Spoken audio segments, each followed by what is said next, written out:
No, Were they in Chicago? They played the Pistons in Detroit. Bob, It was close. It was within the embarrassing. league.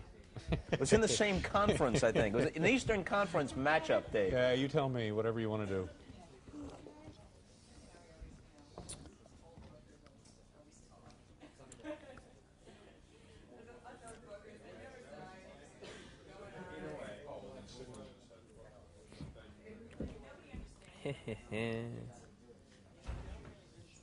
Thank you very much.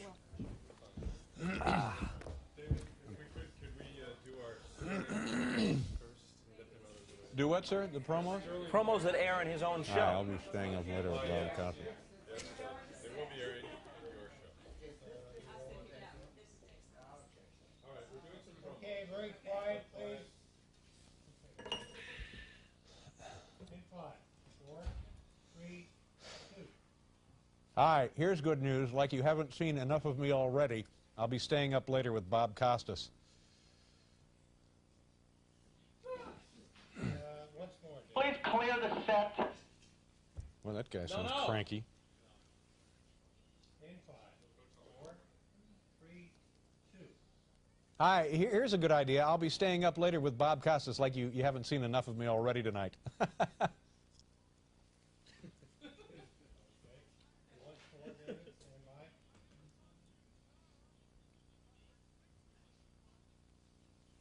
In 5, 4, 3, 2. See you later. All right, Edward?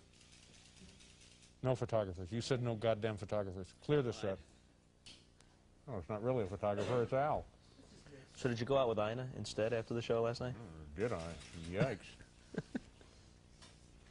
A nice overbite that Ina had. I didn't notice that. It's a I little thought overbite. had a very pleasant presence and nice legs. A good sport. Yeah, you know something's gone hideously wrong when you have to refer to someone as, geez, thanks for being such a good sport. You know there's been mayhem. No, you know something's hideously wrong when the guest list for a show is me first and then was, not was. That's a little weak. 10 seconds. Whoa, wait a minute, 10 seconds. You're catching me by surprise.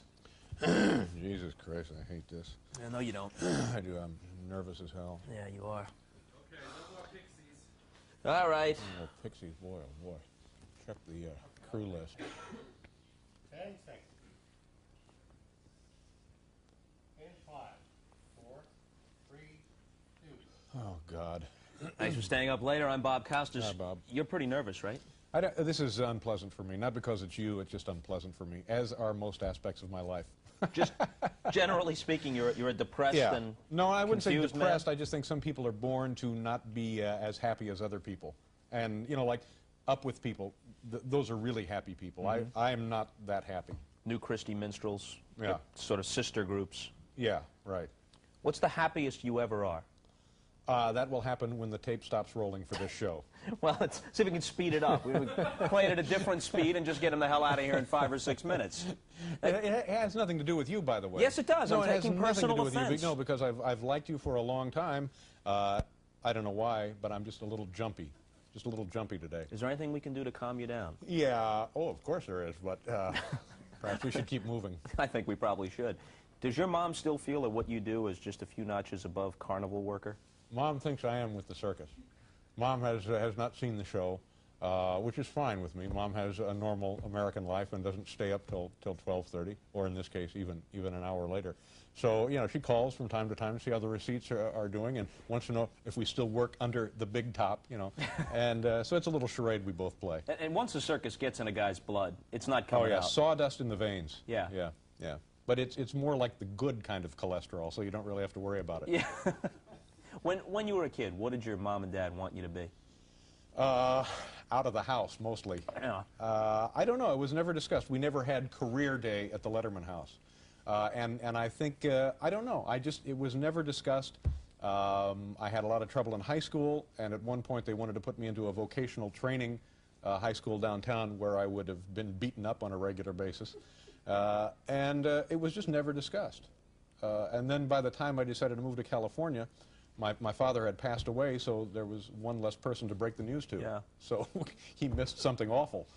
So your parents provided a lot of guidance then in their own subtle way. I had a great life. I can't complain. I think that my nurturing years were as good as anybody's. But it's just that we did not begin a day with, well, what are you going to make of yourself? You know, that never came around. What kind of kid were you in high school? I was a young black boy. Oddly enough. Yeah, and sociologically speaking, it's still baffling people. I was you know, like I am now, except my clothes were not as expensive. and this is really a pricey ensemble. I like this. These are clothes that I like. Yeah. You never wear glasses on the air, but I never see you off the air without glasses. Yeah, no, it's a conceit to vanity. I don't know. I'm more comfortable with them, but I've gotten into the habit of not wearing them, so on the show I don't wear them. I just feel like one of these days I'll just start wearing them because I would really rather wear glasses. I think almost everyone looks better in glasses. Pretty much. Yeah. So you're in high school, right? Yeah. How do you think the other kids regarded you? Were you? Everybody thinks that a guy who grows up to be a comedian was the class clown. Right. Not necessarily so, though, right? I don't think so. I know the class clown in my class. I graduated from Broad Ripple High School in 1965. I always like to mention that I graduated. As opposed to the equivalency diploma. That's right. But the class clown for us was a guy named Jerry Levy. Very, very funny, very demonstrative, very peculiar kid. And he and I would sit next to one another in almost every class because of the L-E in both of our names. Alphabetical order, Bob. And Jerry is the kind of guy who would do everything that you think of when you hear George Carlin describing the class clown. That was Jerry. You know, he would set his shoes on fire. He would make odd kind of bad digestive noises and was largely considered a loon. And then it was my goal or job in high school to help Jerry get through with his tests. He would copy all of my tests, and he would copy all of my homework and stuff. But he truly was the class clown.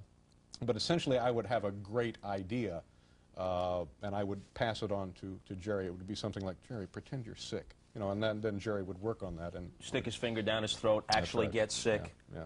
And I don't know what became of him, but he was a great source of entertainment for all of us. How many of the kids you went to school with have written to you, called you, tried to rekindle friendships? None. Really? Is that true? Well, can you blame them? You know, what are we dealing with here? I tell you the truth. My sister still lives on Long Island, where I went to high school. Right. And she's always telling me about someone she bumps into at the bakery shop. Right. And the guy says, I loved your brother. Right. And I remember the guy, and he beat me up 3 or 4 times. He hated me. Yeah. I hear from people periodically, and sometimes they will stop in New York if they're here on business or traveling through or a matter of extradition or whatever. And it's always fun, but it's always, I'm a little nervous about it, as you can imagine, after not having seen some of these people for 10, 15, 20 years. But I don't get a steady stream of, do you remember me? I'm the fat guy who used to sit next to you in Jerry Levy. I don't get a lot of that. When you were growing up... And I'd like to keep it that way. Not after tonight. When you were growing up in Indianapolis, did you want to be a comic or just somebody on TV? Just somebody on TV. Just somebody on TV. And that's what I am. Like a I'm carpet just salesman? Somebody on TV. I was always fascinated by the notion of radio and television. And in those days, it was a mystery how you got from being a guy, a man, or a woman to being a man or a woman on TV. How did you do that? And not many people did it. And now, of course, it's the easiest thing in the world. I mean, everybody knows how to get on TV. And, well, look at the Channel 7 Eyewitness News team. There, I rest my case. Anybody can get on TV. Sam Champion doing the weather. This means a lot, by the way, to people in Des Moines. It doesn't need to mean anything to the people in Des Moines. All they need to know is there is a guy here in New York City who is the best-looking male human on the planet named Sam Champion doing the weather. There's a guy on Channel 2 doing the sports named Rock Rote. There you go. There you go. Exactly. And you know, you look back at guys like Edward R. Murrow. You know, that's not exactly Sam Champion. You know, Billy Excitement with the news. So it's I think it's gone downhill. I forgot the question. So did I. But you started out, speaking of being on a news team, you were a weatherman, right? I was the second-string weatherman on a news team. I did the weekend weather. So a heartbeat away from being the regular weatherman. That's right. And, boy, we had some scares. And that's what I did. I got to learn all about TV, actually working at a TV station in Indianapolis. I started working there when I was like 20. When I was in college, I had the summer job as the relief announcer. And then gradually, they could not control this. People would have to go on vacation, and I'd be penciled in to do like the weather or the morning news or any number of things. And I held that job for like 5 or 6 years and learned virtually everything. And as you know, once you learn about television, I mean, it doesn't really change at any level. The money, if you're doing it properly, the money gets a little bigger, but the techniques and so forth are pretty much rudimentary. And it was great. It was great fun for me. Did you take the meteorological aspects of the job seriously? Well, no, I didn't. But in Indiana and most places around the country, there is a segment of the population who do take them seriously. And I used to me, the wind chill factor was, who cares? It's either 40 degrees or it's not 40 degrees. Yeah. Don't tell me it's 40 degrees, but the wind chill means it's 80 below. I don't know what that means. It's not really 80 below. The wind chill factor is just something that they invented so guys like Sam Champion could have a career.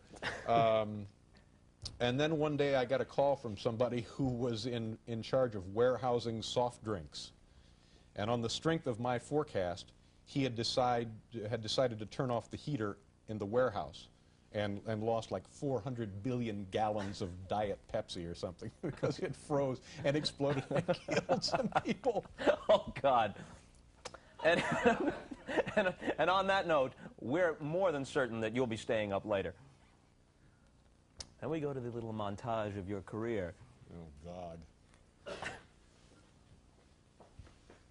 Well, that covered the youthful years. I feel as if I've done a great historical service. Okay. That's a bad sign.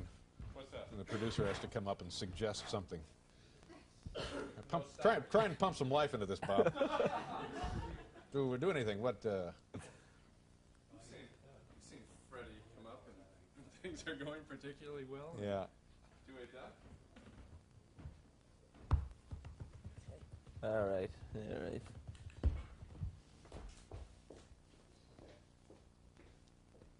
Do we have any stuff of, is there any stuff existing of you doing the weather? There might be somewhere. I have a cassette that somebody sent me years ago. Yeah, I think there's like 10 seconds of it floating around. That's Canned ham pretty stuff? dismal. Yeah, more or less. All right. I'm ready. 10 seconds. 5, 4, 3, 2. All right. How good a stand-up comedian were you when you were doing that on a regular basis? I was okay. I was okay. I knew from the very beginning that I did not have the constitution of a guy who was going to be doing 200-300 one-nighters a year. That's very difficult work because you're in different places, different parts of the country, different physical setups, and it's very, very difficult. So I could do it, and it was something that I knew I had to learn how to do, and I did okay with it. I got on The Tonight Show. I got a job with a show that Mary Tyler Moore was doing. So it served me pretty well, but then I knew that people really weren't interested in seeing me for any length of time if they were paying like $20-30 a ticket. I didn't really have, if you're going to go see a stand-up comedian, go see Gallagher, because then you're going to get exploding fruit and you're going to get lasers and you're going to get dwarves and the stage is going to be messy and you're going to be covered with slop and you'll get your money's worth. A full entertainment experience. Full, yeah.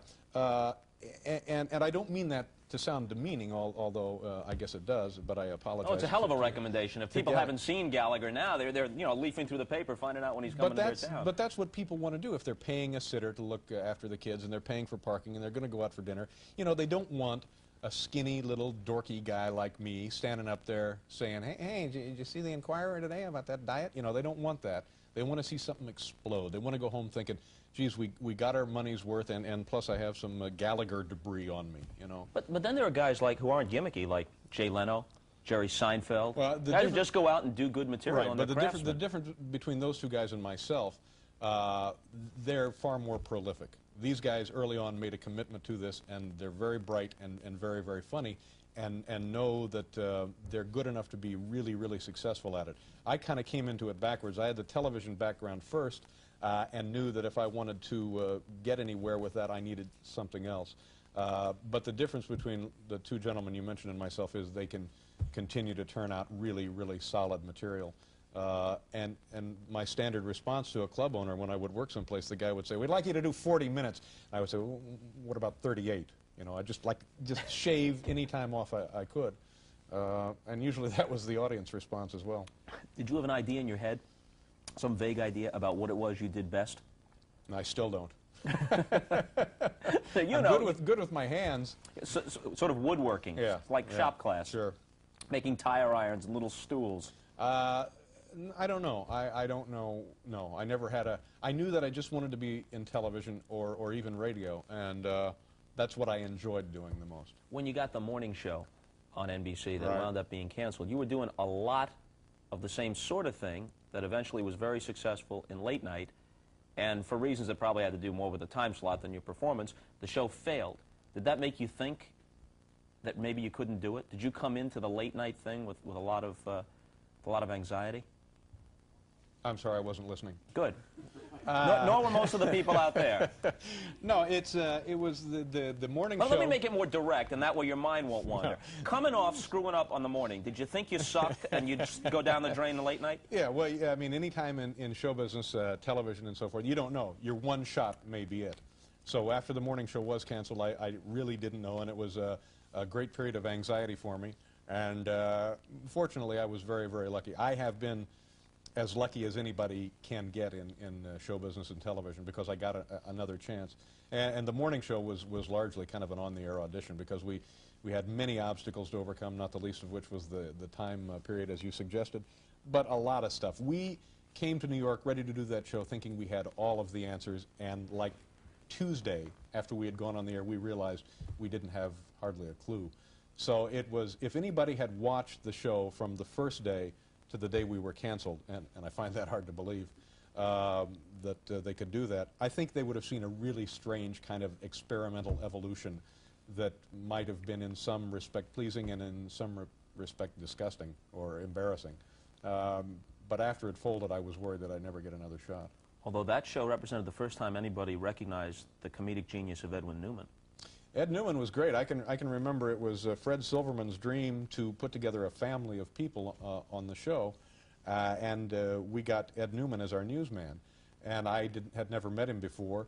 Caught him a couple of times looking in my windows, but that was really my only exposure to Ed, so to speak. And he came on. And Interesting choice of words in that scenario. He was and still is a very bright man, a very witty man, and I think in that context, as limited as the exposure was, the people in the studio audience felt a real warmth and took quite a liking to the guy, and he was always a plus for us when the list of pluses was pretty short. Talking about time slots, could your show move an hour earlier? Could your show move into the Tonight Show slot and be successful? Okay, so you're talking about at 11:30 have two shows simultaneously? It would be Yeah. our show and the Tonight Show? I don't know, I don't know, Bob. I guess they have the technology is now. there, yeah. They have the split screen technology. I don't Why know. not? Give it a shot. I don't have all the answers. Why not? I don't know. This is a question that people pose from time to time. You never know. I mean, I think if this show were to move to an earlier time period, you just have to start, playing with it and see what worked and what didn't work, and throw out the stuff that worked and keep the stuff that didn't work, or however that happens. But would you I be just willing? don't know. Would you be willing to do that? You might have to modify what you do so much in order to expand the audience or appeal to to the wider group that doesn't watch you now that you might wind up doing something different. Oh, sure. I think that sure. It would be a desire of mine, and I think the people that we've been working with, and we've been really fortunate in that we've had a lot of really good people with us, and the turnover is, well, not what it is on this show. So we've been really lucky in that sense, and I think everybody would see that as an interesting challenge, and also maybe more than that, I think we'd all just kind of like to be considered for that position. We're not saying give it to us, but just we'd like to be on the list of people who might be in contention. You talk to Carson at all beyond when you're on his program? I've talked to him a few times. I have talked to him a few times, and it's one of the strangest, most nerve-wracking experiences of my life, because you pick up the phone and it's Johnny Carson, and you think, no, it's not really Johnny Carson. It's somebody doing Johnny Carson. And I've actually been to his house a few times. And What's the furniture like? It's beautiful. It's a lot like this. it's, you know, here's a, it's like suddenly, you know, you pull out a $5 bill, and who's on the $5 bill? Lincoln, is that who it is? Yeah. It's been so long since I've seen a 5. And so you see him. He's there on the 5. You see him day in and day out and day in and day out, and you grow up with him, and he's always there. Well, for me, Carson was like that. In addition to being really important to my career and also to the careers of anybody in comedy, and then suddenly you see him face to face, and it's like, oh my God, it's the guy on the $5 bill. It's the guy you see on the Tonight Show every night. It's Johnny Carson. And I've never been able to feel comfortable with the man. He's been very gracious to me, very nice. We even played tennis one day at his home. Well, you got to see this place. It's more like an Olympic venue than a home, really. But I don't think that I could spend every minute of my life from now on with Johnny Carson. I don't think I would ever get over that sense of awe. I mean, if you look at what the guy's accomplished, just in sheer time that he's put in, and not just put in, he's dominated for a quarter of a century. And we've been on the air 7 years. And if that stands by itself, it looks pretty impressive. You put it next to Carson's record, it's spit on the windshield. Or something like that. Yeah. You know, there are a lot of young comedians that feel pretty much the same way now about you that your generation growing up felt about Carson. They're going to look to you for some kind of stamp of approval. There are people that might work on your show, might not on Carson, so the ultimate stamp of approval is to come on your show and hope that you like them. Yeah, let me just say a word here about young comedians. We don't need any more. There should be some kind of a cutoff. There should be like a moratorium for 10 years. Don't go into comedy. I don't want to be bothered by these guys. I don't want to see them around. I don't want to worry about somebody breathing down my neck. I want like 10 years of free, breezing, easy sailing. So it's a generous attitude, a man who remembers his roots and doesn't turn his back on them. That's right. That's right. I think Sophocles said it best when he said, "Screw them." No, it's just that in comedy, like everything else, there are a lot of people doing it, and only a handful that are really very good. And I think that that's just, you know, the way of life.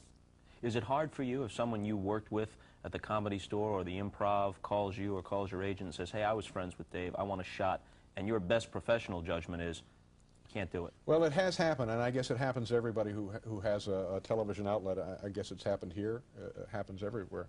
No, people are doing me a favor when they come on here. I'm not doing them a favor by inviting them. Well, I think you take a look at it, and if in fact you were friends with the person, you give them a shot. And then after that, they're on their own. And when we have comics on the show, we're looking for somebody to blow the roof off the place, because Lord knows I can't do it. So we're looking for a guy to come on and just, boom, just electrify the crowd so people think we saw the greatest new comedian last night on Wherever You See Him. That's what we're looking for. And so you bring your friends in, and if they can do it, great. That makes everything solid. If they can't do it, you know, it might be a while before they came back. And it's very difficult, and I always feel sad. It makes me sad, but it's, again, I think if you give them one shot, then the rest is up to them. Who haven't you had on the show? Not necessarily comics. Who you'd like to have? Well, that's one of those questions that seems like it would be easy to answer, and it's not. We've had pretty much everybody that you ever would hope to have on. You know, there are a few that you're never going to get, but it's not like we're really pining away to have a particular guest because we think, oh, this will be wonderful. It's usually a guest that you have no expectation from that comes on and proves to be a real delight. Like who? The guy who keeps coming to my mind as probably a real all-purpose guest is Art Donovan. Not because he's a big kind of goofy-looking guy, which of course he is. It's just that he will sit down and talk about anything with a great deal of enthusiasm. He's colorful, he's demonstrative, and you can talk to him about anything and get some energy out of him. So when you come across a guy like that, you know that you've got something pretty special. Who came out there and you said, we wanted to get this guy or this woman, this is going to be great, and they just stunk? In addition to yourself? Yeah. Geez, I don't know. And the easy lines are always the best. Those fat fastballs you can't resist. I don't know. It can happen on any given night. Any person you think might be great can disappoint you. Anybody you think might be average can be exciting. I don't have a list to answer that question. I'm sorry. Didn't you say once, though, Andy Rooney? You had a hard time with Andy Rooney? I had a hard time with Andy Rooney, but in looking back on it, I think it was more my problem, really, than anything he did. He was like a very early guest on one of the, maybe the second week of shows. And I was just a kid who had gone from thinking I had all of the answers to having that show canceled to suddenly back on the air, replacing Tom Snyder, who I thought always did a really good job. So I was really nervous and intimidated by a lot of people. And I think were he to come on the show now, it would be a far different story. In the beginning, I mean, after that happened, it was easy for us to blame his attitude for the reason that the interview didn't go well. But now, I kind of welcome an attitude, good or bad. You know, we get a lot of guests in show business who, you know, you wonder if they even have a pulse, let alone an attitude. So I can't really say that he was a bad guest. I think it was me doing a bad job with him. So if a Shirley MacLaine or a Cher clearly is annoyed with you, is Yeah. part of you saying, oh, geez, I don't want someone not to like me, but another part saying, this is good TV? Well, I don't know if I would ever be silly enough to say it's good TV, although you had no trouble saying it. Yeah, I get a little annoyed, but I would take that any day over a guy, a man or a woman who feels like the purpose of his or her appearance is to, you know, like we're putting him in the Hall of Fame, like it's an homage to this person. Yeah, I would much rather have Shirley MacLaine or Cher or somebody come on a little feisty, you know, because then it's a departure from the, I hear your new movie is sensational, and I think it's great that you were an elephant girl in a previous life, you know, good gig, you know, that kind of stuff. So I would take that. Sure. Shirley was an elephant girl in a previous life, yeah, right? and a damn good one. Yeah. Now, did you have any conversation with her afterwards, or was No. she gone and you're still doing the show? No, she was out and she was gone. It was a little disturbing. In fact, we looked at it the other night because we're considering part of that for the anniversary show. And again, at the time, it was my perception that she was being difficult. On the other hand, having looked at it again, it seems like an argument could be made that I just didn't use the proper judgment in dealing with her. But at the time, I wanted to swat her. But if you wanted to swat Shirley MacLaine, you'd have to wait in line, wouldn't you? What was it about her that just irked you? I'll tell you exactly. Here's a woman who would not talk to us before the show. Usually the guests will talk to our talent people and we'll put together an outline, nothing more than 4 or 5 areas of things that they might want to talk about. And it's not scripted, and it's just to help them and to help me. Shirley was too busy to do that, and although she claimed to have done it in a previous life, but we couldn't find those notes. So that kind of annoyed us that she wouldn't help out there, because we really want people to come off as strongly as they possibly can.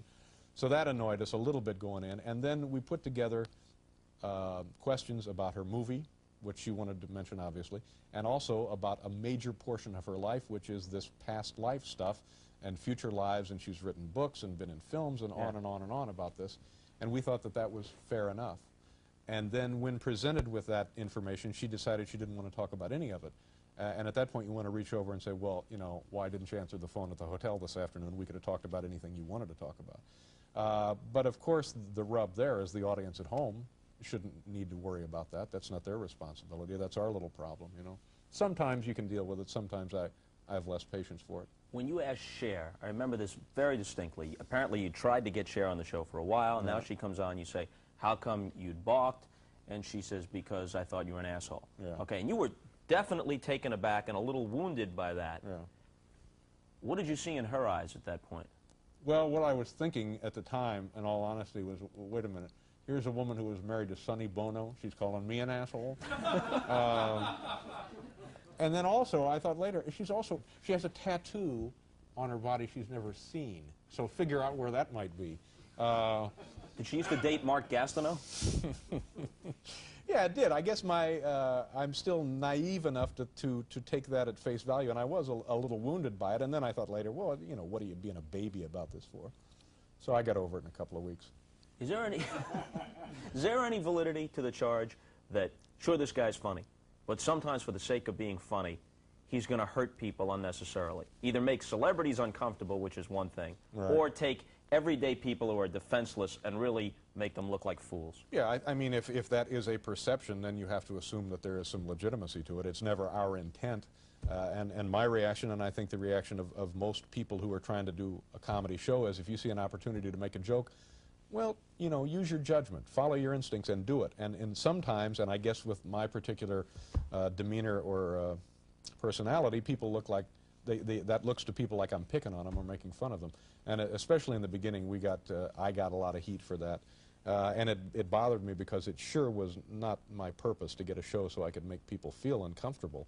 So I try to be careful about that now. But I think in the realm of celebrities, geez, anything goes. Yeah. Are there ever times, though, when you say, I could have been nicer to that person? Yes. Geez, I regret that. Yes, sure. I mean, almost on a nightly basis, I have regrets, not necessarily about that, but I think of things, oh, I perhaps should have handled it this way or handled it that way.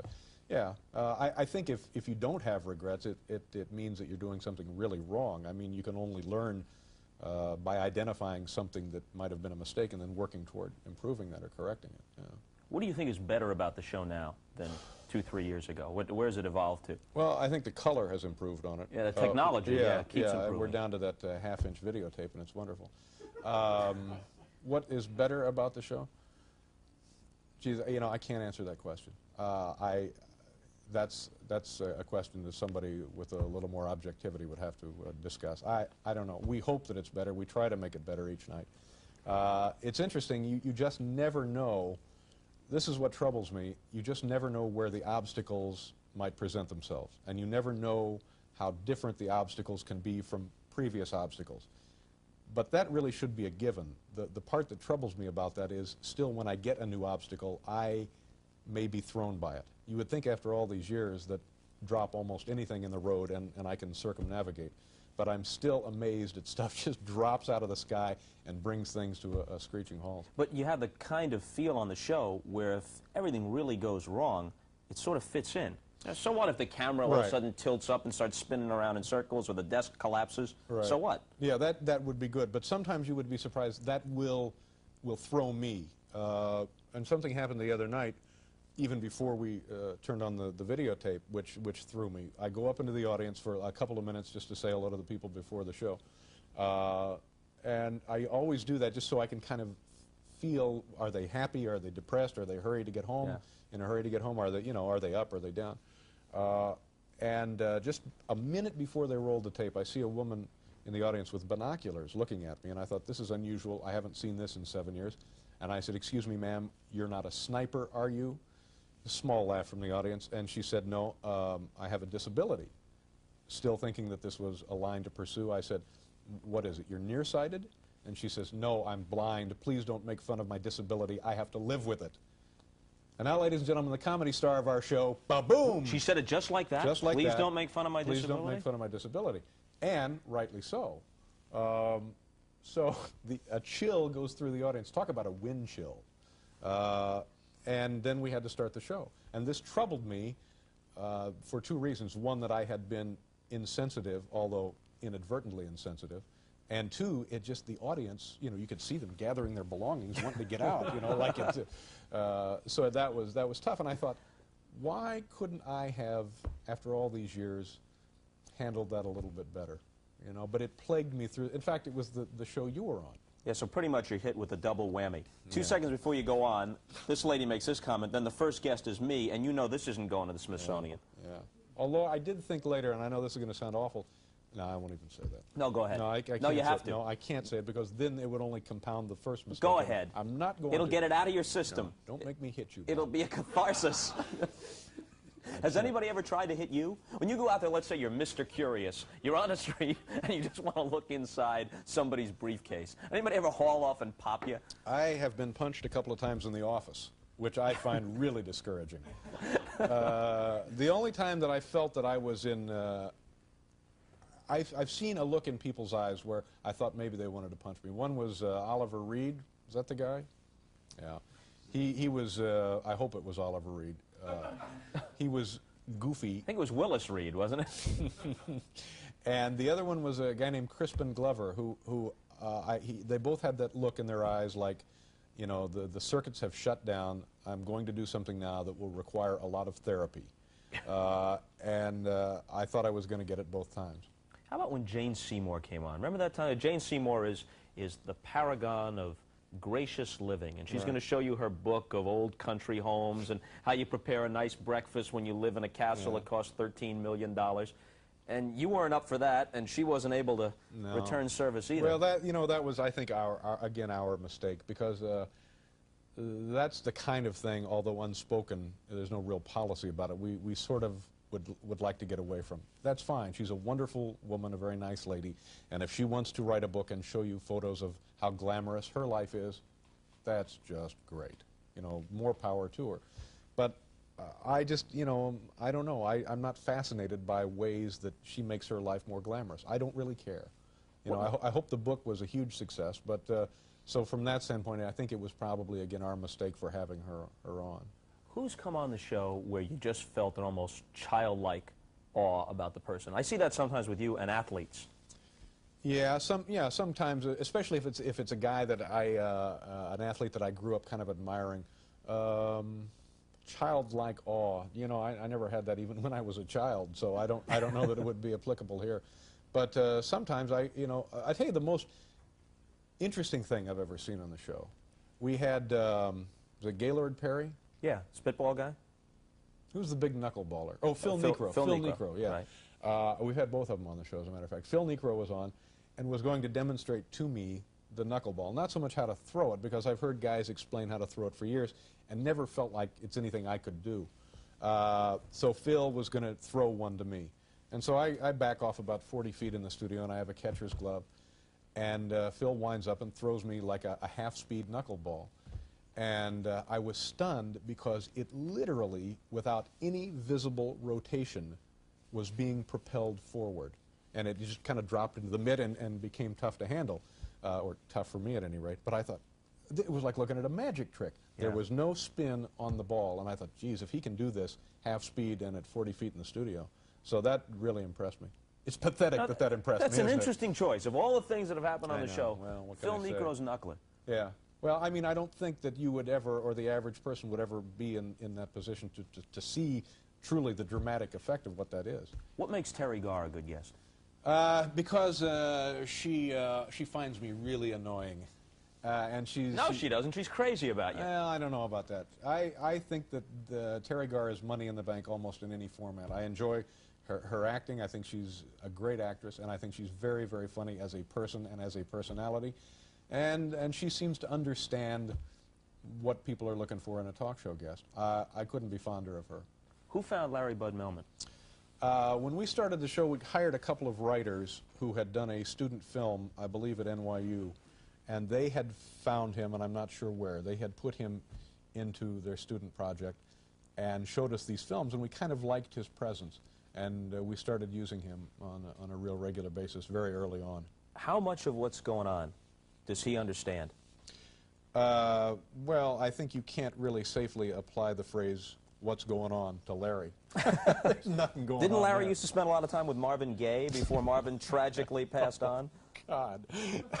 He's an interesting man, a very interesting man, and again has a presence almost regardless of what he does or what we ask him to do that people seem drawn to or enjoy or like about. I mean, they find him very likable. And I don't know what it is. He's very interesting to be around and a very nice guy and had a rather interesting life. In what way?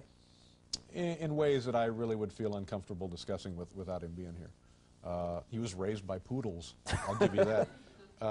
In the wild. Yeah, the wilds of Beverly Hills. Are the worst ones. We had an idea to send Larry on I guess the idea was originally, are we about out of time, by the way? We're just going. We're just going. Are you getting bored now, Dave? No, I'm just tired of hearing myself talk. America clamors for this. I find that difficult to believe. We were going to send him across country on a bus or something. And then Steve O'Donnell, our head writer, said, why don't we send him to South America, like a Pan-American goodwill tour, and he would phone in various reports. And we all thought that this was a lovely idea, because there would be Larry down there, maybe with a phone report 2 or 3 times a week, and just see how he was responding to various cultural influences. And the thing just from the very beginning was a debacle. They left on a Friday night and in a big mobile home with a plywood sign affixed to the side of the mobile home. And they're blowing down the New Jersey Turnpike at about 60. And aerodynamics being what they are, this huge plywood sign is wrested from the side of the vehicle and goes sailing through the night down the highway behind them. They pulled over and phoned the show and said, we think we may have decapitated some people. This is like 45 minutes into his Pan American Goodwill tour.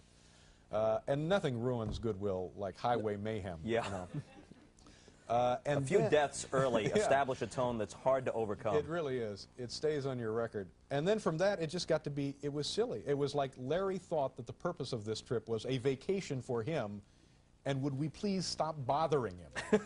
and it gradually, I mean, you could almost... You were pulling him out of the lounge, he was there with babes and stuff? And we could have lived with that, but it was... we would talk to Larry on the phone, and it would be like insurgents had burst into his hotel room and clubbed him to near death. I mean, he just had no spirit, no enthusiasm, no energy. And you'd say, Larry, it's a show. Just for 8 seconds on the phone, pick it up a little bit. No, and every time we called him, he wanted to come home. I think his finest moment, outside of when he portrayed the late, great Roy Orbison, which was truly shocking. I think he did a very nice job. Incredible, of that. Yeah. incredible, Yeah. and really nice effect delivering the line, mercy. But I think his finest moment is as Larry the Big Man Melman. Yeah, Larry the Big Man. We put him in this costume and rolled him out, and yeah, it was an interesting look. Will we see more of that? Inquiring minds want to know. No, we finally dismantled the Big Man suit and gave it away one night. We try and turn things over fairly frequently. This is important to me. Yeah. What's happened to Arnie Barnes? How come you don't call him in Omaha Oh, anymore? geez, I hadn't thought about Arnie Barnes. Arnie Barnes, I'm not even sure how we came across him, but he was a guy, I think we just got out of the white pages for the Omaha telephone directory, and we would chat with Arnie a couple of times a week. Arnie was great. To me, that's, I think if you wanted to try and describe or document sort of the feeling that we've all been looking for in putting together a show like this, that would be an important piece of it. Get a guy in Omaha who's never been on television, knows nothing about television. Works in a meatpacking plant. That's right, worked in a meatpacking plant, 19, 20 years old, very nice guy, and put him on the air. And again, people, I think, were taken by that. I don't want to engage here in a lot of needless self-flattery, but I think that people sort of like that, and that kind of thing is what pleases us when we can accomplish it. I thought your writers or you captured him perfectly when you had the list of the differences between Arnie Barnes and the average American. Average American's favorite quotation, give me liberty or give me death. And Arnie Barnes was something like, don't let your meat loaf or, or whatever. Right. That's right. I'm at a real disadvantage here, Bob, because I don't watch the show. So I don't, a lot of these things, I don't know what you're talking about. You don't go home and watch your show? No, I don't go home and watch it. I will watch it in the office if I feel like I have really screwed up something. I'll go upstairs and watch it. And here lately, I've been watching it every night. But, you know, you can kind of tell if it goes okay. And if it doesn't go okay, I want to go up there and find out where it was I screwed it up and can I prevent it again. So if you're up at 12:30, what are you doing, watching Joe Franklin? I'm rarely up at 12:30. Hot glass of milk? Classics? No, not a hot, sleep after the 11 o'clock No, it's news? just that, you know, I'm getting some age on me now, and I need all the sleep I can get. So I'm not up usually at 12:30. We'll be back. It's the longest half hour of my life. Well, it's actually longer. We tricked you. We only need one. We only need one more segment. Yeah, it's very short. We need a top that just says why we're here. Tomorrow night he has a major special. Segue into night. Paul was just here and asked him a few questions about Paul. Stop dead and do the good nights, and he's out of here in 6 or 7 minutes. You got it. Stop dead, do the good nights. Yeah, I mean we'll just Okay. pick up. I don't need to. Okay. Hope this hasn't been too painful. No, it's just at one point I got a sense that I was talking an awful lot. Just talking. Oh, especially when you hear yourself talking about things that you might have been asked before. You know, Do you want to talk about Bryant? Talk about Bryant? You want to talk about Bryant? It's up to you. All right, if you want to talk about it, sure. Okay. I mean, unless you have something. I don't No, want it's okay with me. Just Bryant. An opening? What? Bryant. Okay. Just an opening. Bryant and Paul. Tomorrow night is the 7th anniversary special. Right. This will be on Tuesday. Yeah. This is a show opening. This will be a show opening on Tuesday. How do you keep all this stuff straight? Well, with you, there wasn't much to keep straight. No, I I mean didn't- the cameras and you do it everything's isolated, right? For the most part. Sometimes I sneak a glance to see if that's in position. Just ISO all three cameras and then make it up later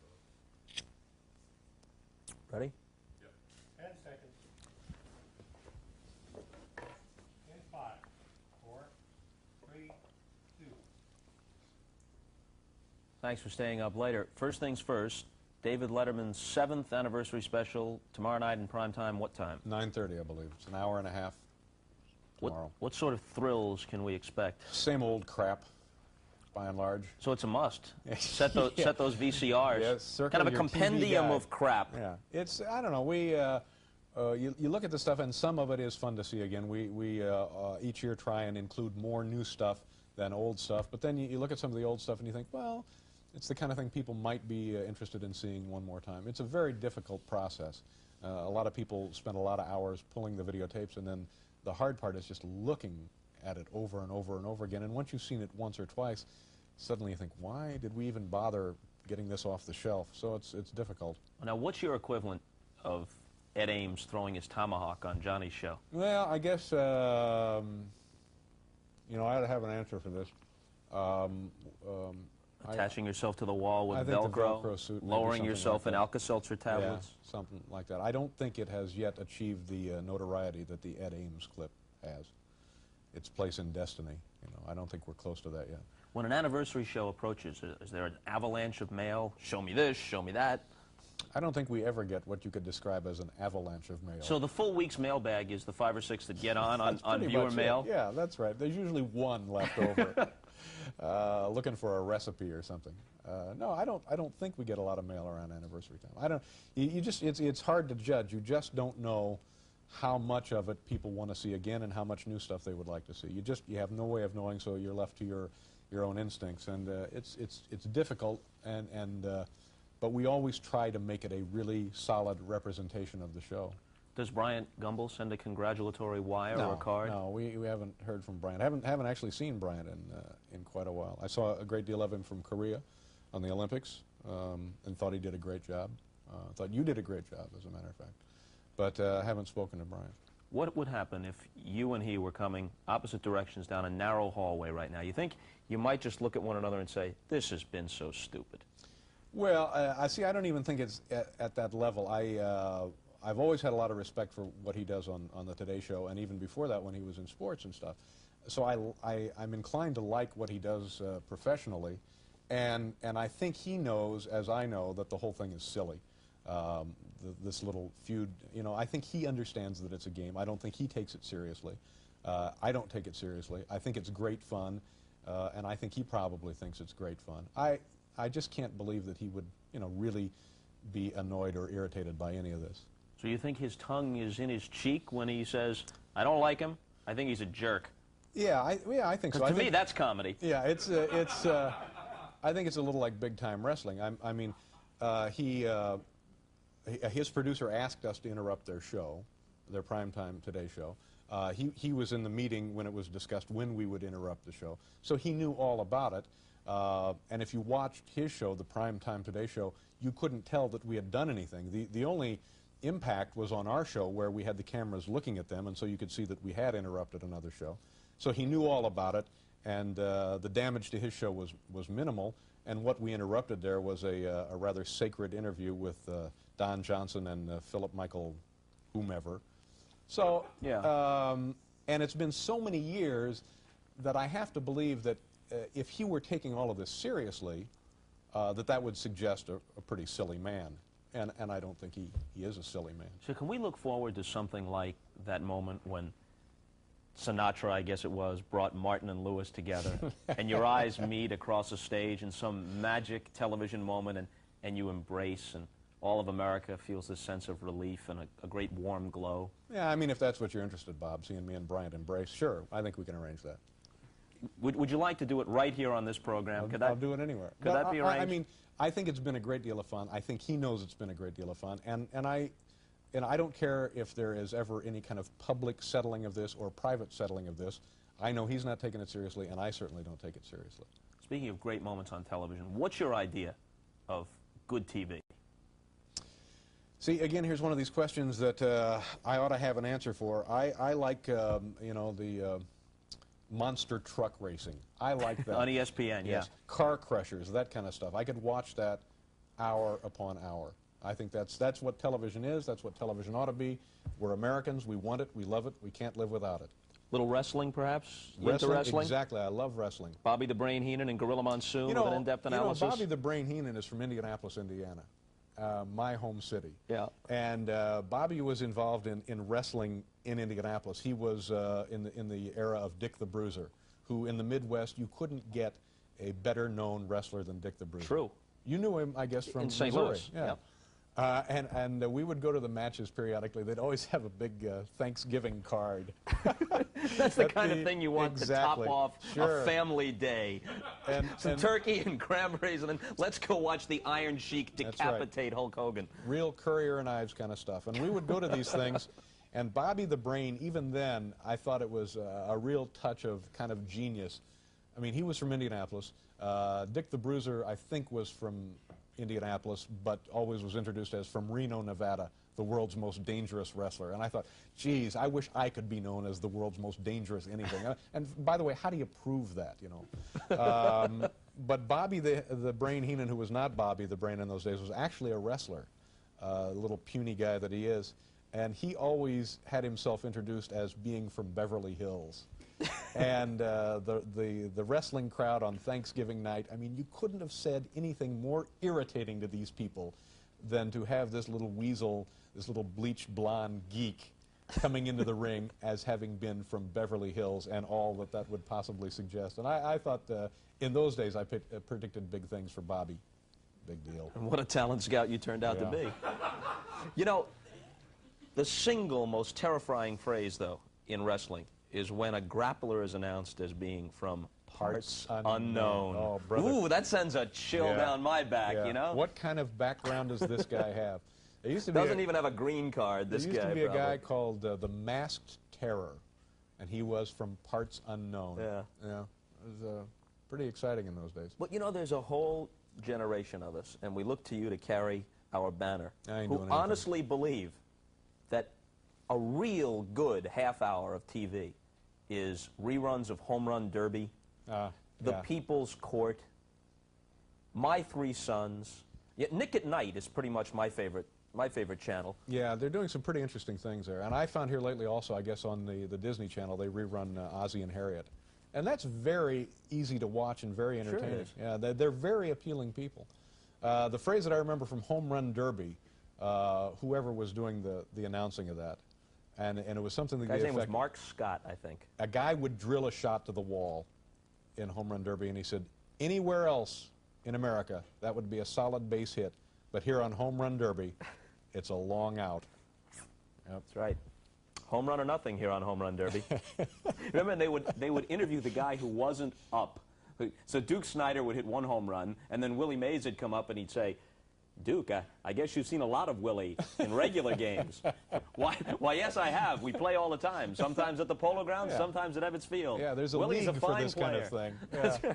Yeah, pretty entertaining. In black and white film, I believe it was shot on. Yeah. Yeah.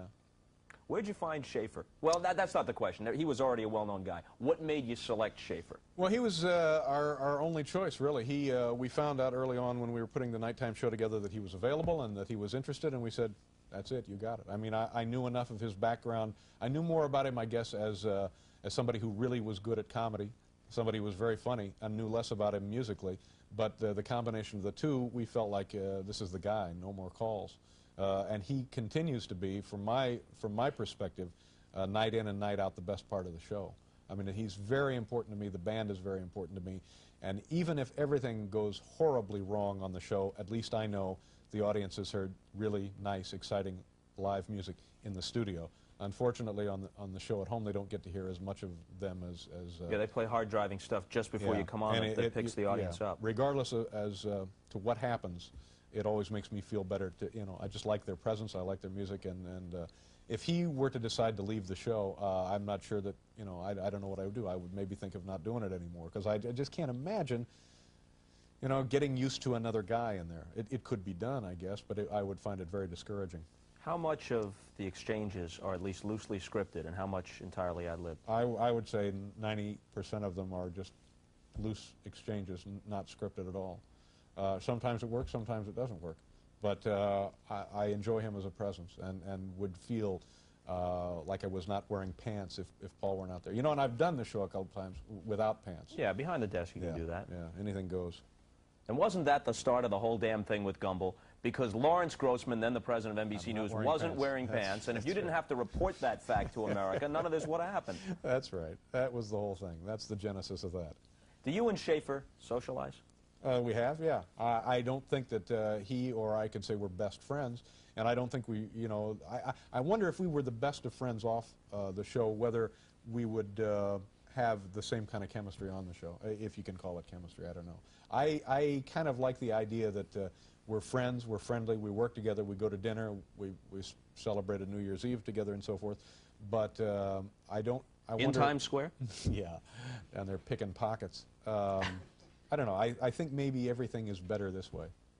People say that even those who like you and can call themselves your friend, that you're really not a very social person. You're out of there, and you know, people might know you 5, 6 years, never have been to your house, never really gone out with you beyond being around the show.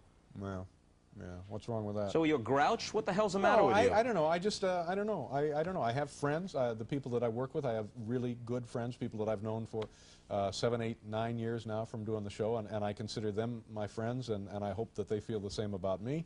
And I think that's a real luxury that you get to come to work each day with your friends. And we have people in our office that I think represent the brightest, smartest, funniest, nicest group of people that you could hope to assemble. So I feel, you know, at the end of the week, I felt like I've spent the week with my friends. Your writing staff is incredible. Yeah, I've been, again, very, very fortunate. I wish I could take credit for all of the good things that have happened on the show and to the show, but it's largely the work of the writers and also the people who do the production of the show, the talent people and so forth. What's the single greatest, it is too hard to pick, maybe 2 or 3, greatest top 10 lists? You got me again. I don't know. We've done so many of them. None really stick out in my mind as really? one. Yeah. That's amazing to me. That I can remember, and it's much less skillful work, but I can remember excerpts from innings of ball games I've done and conversations here. It sticks in my head. And with you, it's gone once it's over with? Not gone. It just, everything after you've done so many of these, we've done, I guess tonight was 1,081, it all kind of gets to be a little gray, you know. Dan Quayle's top 10 pickup lines. See, I don't know how you know these things about this show. That to me is amazing and kind of sad. Pathetic might be the more sad understates it. Pathetic in a way that's almost too difficult to contemplate. That's what it is. And we'll be back. All right, you can fiddle with that. Last night's was a good one too. Malamar Gaddafi's monkey clumps. I don't even remember tonight's. I don't even know what we did tonight. I remember. I don't think it's vanity. I think it's just a matter of being into it. I remember what I said on base hits. I remember what Kubek said. It may be that in your circumstance you're concentrating more intently on it than I am. I mean, minute to minute you've got to know what's going on. I mean, with the top 10, all I'm really listening for is it getting a laugh. Yeah. Am I mistaken, or does Jeff Martin disproportionately write those things? The top 10 lists? Those are done by committee. Because I sort of sense him in a lot of them. I think that if you knew the other guys also, you could sense their presence in them too. Yeah. It's done every afternoon in the conference room, and they, you know, it's a toss-up. They throw up, it's a jump ball, and everybody works on it. Yeah. All right, now what do you want to do on the closing here? Well, let's do the good night, thanking him and saying tomorrow night, the special, 9:30. Right. Is this a Thursday night? Cheers. This is a Wednesday night. His special airs on Thursday night. Okay.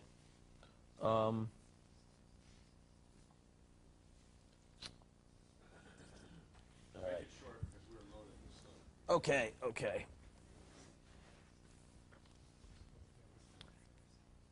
9:30 after Cheers? Yes.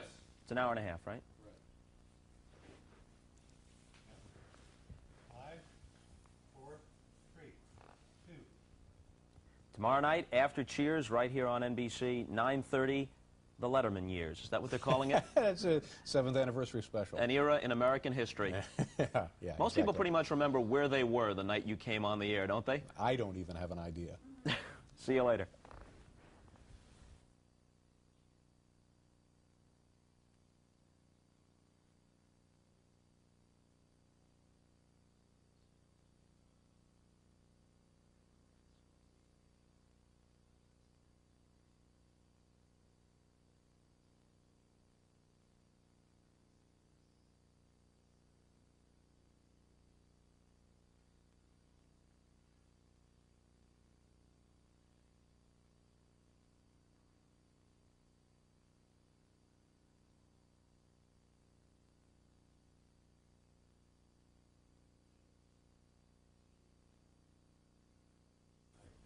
Quick count.